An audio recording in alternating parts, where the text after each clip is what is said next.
আসসালামু আলাইকুম। হ্যালো দর্শক বন্ধুরা, সবাই কেমন আছেন?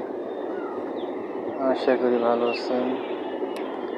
দেখতেছেন এই যে আমার টাইগার মুরগি, আজকে 36 দিনের মতন বয়স।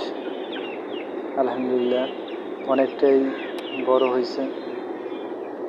আমি আমাদের ছাদের মধ্যে আমি ছেড়ে মাঝে মধ্যে বিকালে একটু ছেড়ে দিই। একটু ঘাস টাস আছে, গাছ টাছ খাওয়ার অভ্যাস করাইতেছি। বলে ছোটোবেলা থেকে অভ্যাস করলে এরকম বড় হইলে গাছ টাছ অনেক খাইতে পারে আর কি। এই জন্যে আমি টাইগার বাচ্চা এগুলো প্রেগনেন্সির জন্য আমি করছি। মোটামুটি আজকে 37 দিন বয়স। দেখতেছেন সবাই 32 পিসের মতন উড়াইছিলাম। আলহামদুলিল্লাহ।